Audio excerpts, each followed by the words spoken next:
अरे मराठ्यांनो, तुम्हाला अजिबात आरक्षण भेटणार नाही। तुम्ही सरसगट कुणबी प्रमाणपत्र मागताय। मराठ्यांनो, तुम्ही आता रस्त्यावर उतरलात। किती रस्त्यावर उतरा, किती गर्दी जमवा, किती आंदोलन मेळावे करा, किती मोर्चे घ्या, तुम्हाला आरक्षण भेटणार नाही म्हणजे नाही। तुम्ही मागत असलेलं आरक्षण घटनात्मक चौकटीत बसत नाही। मी हे संवैधानिक बोलतोय, जबाबदारीनं बोलतोय, कायद्याचा अभ्यास करून बोलतोय। असा एक आवाज सध्या महाराष्ट्रातल्या प्रत्येक मराठ्याच्या पोराच्या मोबाईलमध्ये ऐकायला मिळतो। बांधवांनो, हा आवाज आहे गुणरत्न सदावर्ते नावाच्या हरामखोर कुत्र्याचा। बांधवांनो, मी हरिभक्तपरायण गजानन महाराज देठे तुमचं आजच्या लाईव्ह मध्ये सहर्ष असं स्वागत करतो। आज मी बोलणार आहे मराठा आरक्षण, मनोज जरांगे पाटील आणि आरक्षणाला विरोध करणारे भडवे। बांधवांनो, मराठा आरक्षणाचा लढा समाज बांधवांनी एकत्रित येऊन लढण्याचं ठरवलं आहे। नव्हे, तो लढा आता अंतिम टप्प्यामध्ये येऊन सुद्धा थांबलाय। मनोज जरांगे पाटील नावाचा योद्धा आता अनेक वर्षानंतर चांगल्या पद्धतीचा योद्धा मराठा समाजाला मिळाला। आतापर्यंत मराठा समाजाची बदनामी करण्यात आली। मराठा एक होत नाही, मराठा एकमेकाचे पाय ओढतो, मराठा एकमेकांना मागं खिचतो, मराठी खेकड्यासारखे आहेत, मराठी एकमेकाचे बांध कोरतात, मराठी एकमेकांसोबत वाद घालतात। आतापर्यंत मराठा समाजाची वर्षांवर्षापासून जी काही प्रचंड बदनामी करण्यात आली, या सर्व बदनामीला मोडीत काढून मराठ्यांनी 1.5 कोटी मराठ्यांनी एकत्र जमून सराटी अंतरवली या गावामध्ये मनोज जरांगे पाटील यांच्या नेतृत्वाखाली इतिहास घडवला आणि जगातील सर्वात मोठी सभा मनोज जरांगे पाटलांनी घेऊन दाखवली। ते आतापर्यंत कुठल्याही पक्षाच्या प्रमुखाला जमली नाही, ते आतापर्यंत कुठल्याही देशाच्या पंतप्रधानालाही जमवता आली नाही। एवढी गर्दी मनोज जरांगे पाटलांनी जमवून दाखवली आणि याचाच काय, याचीच पोटदुखी आता अनेकांना सुरू झाली। तो हरामखोर कुत्रा, त्याला काय कोणतं रत्न म्हणता येईल, गुण न काढून टाका त्याचा, तो कोणता आहे, तो सदावर्ते हरामखोर भडवा म्हणतो मराठ्यांना आरक्षण भेटत नाही। मराठ्यांना आरक्षण जे मराठे मागतात, सरसगट कुणबी प्रमाणपत्र, हे घटनात्मक चौकटीत बसत नाही। मराठ्यांनो, तुम्हाला आरक्षण भेटणार नाही, किती जण एकत्र या। अरे गुणरत्न सदावर्ते, मराठा आरक्षणाच्या बद्दल बोलायची तुझी काय अवकात आहे? तू मराठ्यांना का विरोध करतोय आणि मराठा समाजाला आरक्षण भेटेल की नाही आमचा विषय राहिला आणि कसं सरकारच्या मानगुटीवर छाताडावर बसून घ्यायचं हे आम्ही आता बघणार आहोत। कारण आता आम्हा मराठ्यांना, विखुरलेल्या मराठ्यांना, विघटित झालेल्या मराठ्यांना मनोज जरांगे पाटलांच्या नेतृत्वाखाली आता आम्हाला एकत्र येता आलेलं आहे आणि एक संघपणा, आमची एकजूट आम्ही कायम ठेवणार आहोत। मनोज जरांगे पाटील आता एकत्र करतात मराठ्यांना, हे यांच्या पोटात दुखायला लागलं। सरकारनं सुद्धा 30 दिवस मागितले होते, जरांगे पाटील म्हटले 40 दिवस द्या, पण कायद्याच्या चौकटीत बसेल, सुप्रीम कोर्टात टिकेल असं आरक्षण आम्हाला द्या। राज्याच्या मुख्यमंत्र्यांनी सुद्धा जरांगे पाटलांना शब्द दिला, उपोषण सोडलं, निघून गेले आणि ते सुद्धा म्हणतायत की आरक्षण मराठा समाजाला सरसगट कुणबी प्रमाणपत्र देण्याची सरकारची कोणती भूमिका नाही। मुख्यमंत्री महोदय, आमच्या मराठ्यांच्या क्रांती योद्ध्याला आदरणीय मनोज जरांगे पाटलांना तुम्ही सरसगट कुणबी प्रमाणपत्र देतो असा शब्द दिला म्हणून आमच्या योद्ध्यानं उपोषण सोडलं। तुम्हाला आम्ही दिवसही 40 दिले, 40 दिवसात तुम्ही निर्णय देणार होतात, तुमचे 40 दिवस उद्या संपतायत, तुम्ही अजूनही निर्णय दिला नाही। त्यामुळे इथून पुढे गाठ तुमची मनोज जरांगे पाटलाशी आहे। आता सरकारला मनोज जरांगे पाटलाचं आंदोलन मोडीत काढायचे, मनोज जरांगे पाटलाच्या नेतृत्वावर प्रश्नचिन्ह उभं करायचे, मनोज जरांगे पाटलाच्या आंदोलनामध्ये फूट पाडायची आणि मराठा समाज एकत्र आला, हे आता सरकारला आणि त्या सदावर्तेसारख्या हरामखोराला सहन होत नाही। म्हणून सरकारनं फूट पाडण्याचं ठरवलं। कसं? अगोदर छगन भुजबळांच्या माध्यमातून मराठा समाजाच्या आरक्षणाच्या विरोधात बोललं गेलं, त्यानंतर आता मराठेच नेते मराठ्यांच्या विरोधात उतरलेले आहे। नारायण राणे साहेब म्हणतात की मी 96 कोटी आहे, मला आरक्षण नको। साहेब, तुम्ही घेऊच नका, पण मराठ्यांना आरक्षण सुद्धा येऊ नका। आमच्या जरांगे पाटलांनी सांगितलंय, ज्यांना स्वतःला 96 कोटी म्हणून घ्यायचंय, ज्यांना स्वतःला 96 कोटी मराठे म्हणून घ्यायचे, त्यांना कुणबी प्रमाणपत्र नको असेल तर घेऊ नका। पण जे गरीब मराठा कुटुंबीय आहेत, जे गरीब मराठा तरुण आहेत, त्यांना कुणबी प्रमाणपत्राची गरज आहे, त्यांना ते घेऊ द्या। तुम्हाला कुणालाही बळजबरी नाही, कुणालाही आग्रह नाही, हे जरांगे पाटलांनी सांगितले। म्हणून राणे साहेब, तुम्ही घेऊ नका, कारण 10 पिढ्या बसून खातील अशी प्रॉपर्टी तुम्ही कमवून ठेवलेली आहे। दुसरे नेते बोलले, रामदास कदम, जे आता पाठीमागच्या 1-2 वर्षापूर्वी मला असं वाटतं रडत होते 1-1.5 वर्षापूर्वी रडत होते, रडून रडून लाईव्ह व्हिडिओ बनवत होते, लाईव्ह व्हिडिओ बनवून रडत बोलत होते की माझ्या पोरांचं कसं होणार, माझ्या लेकरांचं कसं होणार, माझ्या पोरांच्या भविष्याचं कसं होणार, माझ्या पुढच्या पिढ्या कशा जगतील, माझ्या पोरांच्या करिअरचं काय होणार, अशा प्रकारे ढसा रडून धाय मोकळून रडत होते. सगळ्या अंगाला घाम आला होता. ते रामदास भाई कदम आता जे शिंदे गट आहे, शिंदे गटामध्ये ते आहे, ते सुद्धा म्हणतात मनोज जरांगेंची भूमिका अत्यंत चुकीची आहे. आम्हाला मनोज जरांगे म्हणतात त्याप्रमाणे 96 कुळी मराठ्यांना आम्हाला कुणबी प्रमाणपत्र नकोय, आम्ही कुणबी नाही, आम्ही 96 कुळी मराठी आहेत. रामदास भाई कदम, तुम्ही मराठा आहात म्हणून तुमच्या विरोधात जास्त बोलणार नाही, पण तुम्ही सुद्धा मराठ्यांच्या विरोधात बोलू नका. कारण आता आम्ही आतापर्यंत मराठा नेत्यांना मराठा नेते मानलं, आता आम्हा मराठ्यांना कुणी नेता नाही. आमचा नेता एकच आहे, मनोज जरांगे पाटील. यांचं नेतृत्व जरांगे पाटलाचं सगळ्या महाराष्ट्रानं मान्य केलंय, महाराष्ट्राच्या बाहेरच्या मराठ्यांनी सुद्धा मान्य केलं.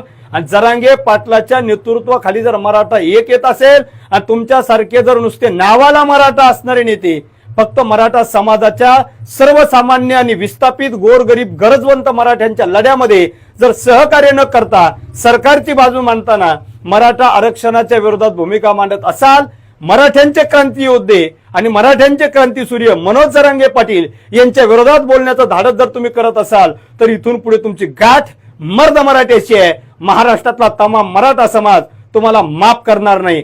आतापर्यंत तुम्ही मराठा समाजाची फसवणूक करण्याचं काम केलं. तुम्ही मराठा असताना सुद्धा तुम्ही आतापर्यंत मराठा आरक्षणाच्या बाबतीत चांगले निर्णय घेतले नाही. नारायणराव राणे असतील, यांनी दिलेलं आरक्षण टिकलं नाही. त्यानंतर विखे पाटलाला सुद्धा वाटतं की मराठ्यांना आरक्षण भेटू नये. विखे पाटील साहेब, तुम्हाला जर वाटत असेल मराठ्यांना आरक्षण भेटू नये तर ते तुमचं वक्तव्य, तुमचा तो समज मनात राहू द्या, तुम्ही तो बोलून दाखवू नका, अन्यथा मराठा समाजाच्या रोषाला तुम्हाला सामोरं जावं लागेल. आता आम्ही कोणत्याही मराठा नेत्याला मानत नाही. आता महाराष्ट्रातल्या प्रत्येक गावागावामध्ये सुरू झालंय, जोपर्यंत आरक्षण भेटत नाही तोपर्यंत कोणत्याही राजकीय पुढाऱ्याला गावात प्रवेश मिळणार नाही. विखे पाटील साहेब, नारायण राणे साहेब, रामदास कदम साहेब, साहेब म्हणून सांगतो कारण तुम्ही आमच्या समाजाचे आहात. आता मराठ्यांना विरोध करण्याच्या भानगडीत पडू नका, कारण येणारा काळ, येणाऱ्या निवडणुकीमध्ये तुमची गाठ या मर्द मराठ्याशी आहे आणि तुमची गाठ मनोज जरांगे पाटलाशी, लक्षात ठेवा. त्यानंतर तो सदावर्ते, ते हरामखोराला तर सांगणं आहे माझं, तू मराठ्यांच्या विरोधात भुंकण्याचं काम बंद कर. मराठा समाजाने आतापर्यंत तू जेवढं भुंकला तेवढं सहन केलंय. इथून पुढे मराठा समाज तुझा कुत्र्यासारखं भुंकणं सहन करणार नाही. मनोज जरांगे पाटील नावाच्या वाघाबद्दल बोलण्याची, तो सदावर्ते नावाच्या हरामखोर कुत्र्या तुझी बोलण्याची अजिबात अवकात नाही. तू बोलू नको, आणि जर का बोलला तर तुला सुद्धा आमचा मराठा योग्य तो धडा शिकवल्याशिवाय राहणार नाही. आणि सदावर्ते, तू आता वकीलही नाही, तुझं वकील पत्र रद्द झालेलं आहे. सदावर्ते, तू हरामखोर कुणाचा कुत्रा आहे, कुणाचा पाळलेला कुत्रा आहे, सगळ्या महाराष्ट्राला माहिती आहे, हे कुणाला सांगायची गरज नाही. म्हणून तू 2 वर्षापूर्वी जय शिवराय म्हणत नव्हता, जय श्रीराम म्हणत नव्हता, आता जय श्रीराम म्हणू लागला, जय शिवराय म्हणू लागला, तर मला वाटत होतं तुझ्या अंगी जरा गुण आले असतील. हरामखोरा, ज्या मुखानं जय श्रीराम प्रभूचं नाव घेतोस, ज्या मुखानं छत्रपतींचं नाव घेतोय, राष्ट्रमाता जिजाऊ मासाहेबांचं नाव घेतोय, त्या मुखानं मराठ्यांच्या विरोधात गरळ ओकण्याचं काम करू नको. मनोज जरांगे पाटलाच्या विरोधात बोलण्याचं काम करू नको. सदावर्ते, मनोज जरांगे पाटलाचा लढा छत्रपती शिवरायांना, राष्ट्रमाता जिजाऊंना प्रेरणास्थान मानून सुरू केलेला आहे. राष्ट्रमाता जिजाऊ, छत्रपती शिवराय, छत्रपती शंभूराजे आमचे प्रेरणास्थान असेल तर आमचा लढा आम्ही नक्कीच यशस्वी करू. पण तू मात्र मराठ्यांच्या विरोधात जाण्याचं काम करू नको. ही तुला धमकी समज, अन्यथा इशारा समज. आता प्रत्येक नेत्यानं सावधानतेची भूमिका घेतली पाहिजे.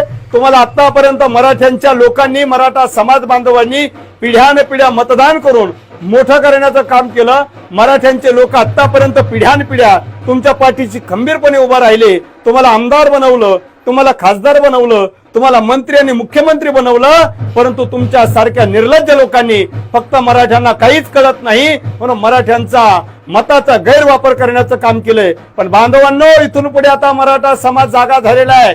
आता खवळलेल्या आग्या मोहळाला शांत करणं कुणालाही जमणार नाही. मराठा समाज आता खवळलेला आहे आणि तुम्ही अशा पद्धतीने जर मराठा आरक्षणाच्या विरोधात भूमिका घेत असाल तर येणाऱ्या निवडणुकीत आम्ही तुम्हाला तुमचा धडा शिकवल्याशिवाय राहणार नाही. आता मनोज जरांगे पाटलांनी जी काय पत्रकार परिषद घेऊन सांगितलं की सरकारला अजून 2 दिवस दिले, जरांगे पाटलांनी 2 दिवस दिले, महाराष्ट्रातला मराठा शांत आहे, इथून पुढे मराठा समाजाच्या भावना दुखवण्याचं काम करू नका, सर्वसामान्य गरजवंत विस्थापित आणि गरीब मराठ्यांना डिवचण्याचं काम करू नका, आमच्याकडे काहीच नाही, आमचा मराठ्यांचा क्रांती योद्धा जरांगे पाटील स्वतःची गाडी नाही दुसऱ्याच्या गाडीत फिरतात, परंतु आता आमच्याकडे काहीच नसलं तरी आमची एकीची वज्रमुठ आता झालेली आहे आणि एकीच्या वज्रमुठीच्या विरोधात जाण्याचं काम जर तुम्ही केलं तर येणाऱ्या काळात तुमचं काय करायचं ते सुद्धा आम्ही ठरवल्याशिवाय राहणार नाही. बांधवांनो, आता आरक्षणाची लढाई अंतिम टप्प्यात आलेली आहे. वर्षानुवर्ष ज्यांनी आपल्याला फसवलं त्यांना आता मराठ्यांना शरण आल्याशिवाय पर्याय नाही.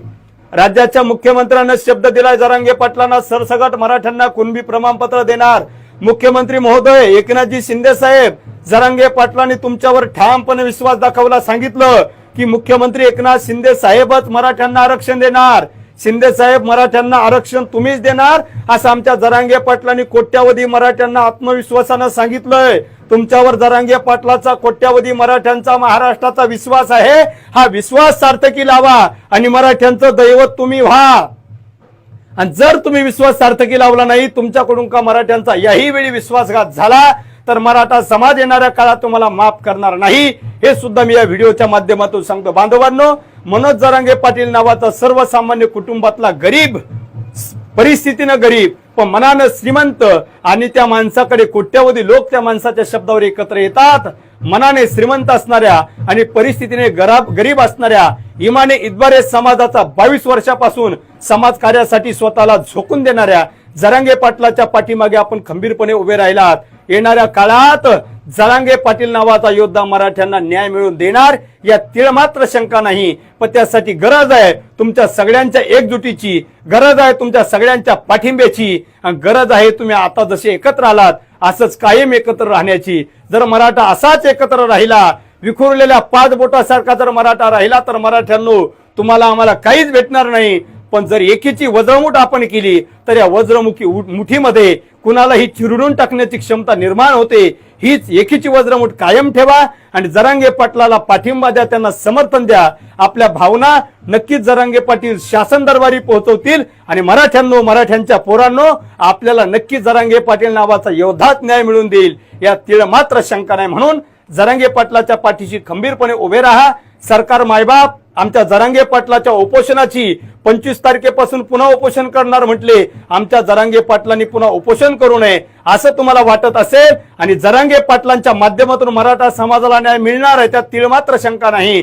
पण आमच्या योद्ध्याचा जीव जाऊ नये, आमच्या योद्ध्यावर पुन्हा उपोषण करण्याची वेळ येऊ नये असं वाटत असेल तर या घडीला, या क्षणाला महाराष्ट्र सरकारनं जरांगे पाटलांनी दिलेल्या शेवटच्या 2 दिवसामध्ये मराठा समाजाला आरक्षण देण्यासंदर्भात कुठं बैठका घ्यायच्या, कशा बैठका घ्यायच्या, कुणासोबत घ्यायच्या, आरक्षण कसं द्यायचं, कुणबीमधून सरसकट प्रमाणपत्र कशी आणून द्यायची हे सरकारने ठरवायचं आहे. कारण आम्ही तुम्हाला मागितले होते 30 दिवस, आम्ही तुम्हाला दिले 40 दिवस, तरी जरांगे पाटील म्हटले 2 दिवस सरकारसाठी आम्ही देणार.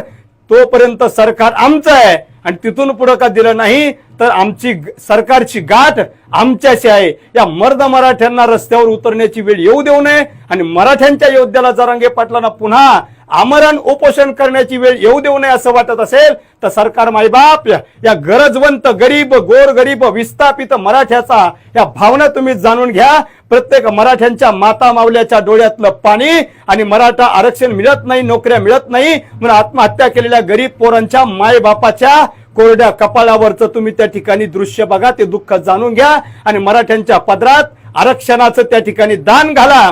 आम्ही भीक म्हणणार नाही, दान घाला. कारण सरकार मायबाप आम्ही तुम्हाला जो आरक्षण मागतो तो आमचा हक्क आहे, आम्ही भीक मागत नाही. हे तुम्ही आम्हाला आरक्षण लवकरात लवकर द्यावे ही विनंती करतो, अन्यथा आम्हाला पुन्हा रस्त्यावर उतरावं लागेल हीच विनंती या लाईव्हच्या माध्यमातून करतो आणि थांबतो. जय जिजाऊ, जय शिवराय, जय शंभूराजे, जय अस्तु मराठा.